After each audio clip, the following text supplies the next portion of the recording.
She's on the front page of The Australian this past weekend. Epitome of grace, courage, the very best of what it means to be an Australian.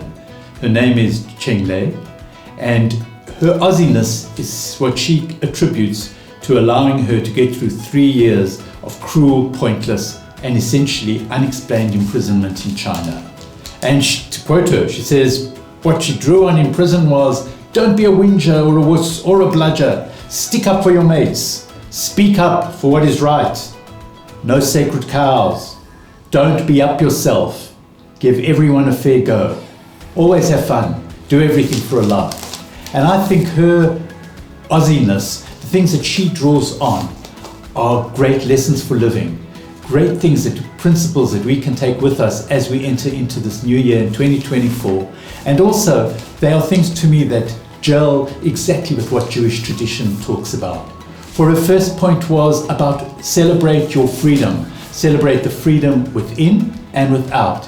She said that, ironically, she said, I felt most free sometimes in prison, and I thought the guards were the ones who were bound more to the routines, whereas I could travel anywhere in my mind. I could choose how I wanted to be. I was free. Reminds me of Nelson Mandela, speaking of his years of imprisonment. And freedom from Egypt is what basically characterizes Jewish values.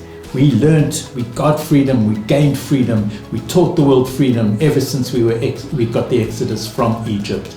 And it was about freedom not only from a place, but also freedom within. Mitzrayim, the Hebrew word for Egypt, means narrow places. And the narrow places are not only a narrow constricted prison, but also the narrow places in our own minds, and to make sure that we try and enlarge it. The second thing Cheng Lei learned and taught in prison, she said, was her attitude. She said her fellow prisoners said to her, how come you're always so happy and positive? She said, I cultivated an attitude. I cultivated a positive attitude.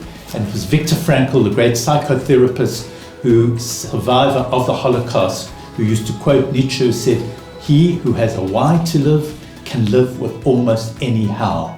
For Cheng Lei, her why was that why I'm living so I can get back to my 2 young kids, back to my mother, back to Australia, back to the people that I value, back to the kind of lifestyle that is important for me. And third thing that Cheng Lei said that she learned was that prison gave her, she said, time to slow down and to actually think and to read. And she said, not just about reading quick blogs that most of us are trying to read, 5-minute thing, but actually read books, because they actually refine one, they enlarge one. Ideas of people, when you think about it, and she said thinking doesn't have to be hard or dreadful, but thinking can be fun. She always maintained a sense of humor as well. So from Cheng Lei, we can learn what it is to be a good mate. We can learn what it is about freedom. And if I take just her word mate, it's about M for meaning. It's about A for attitude. It's about T for taking time. It's about E for education. Let's focus on these things and make 2024 a great and meaningful year for all of us.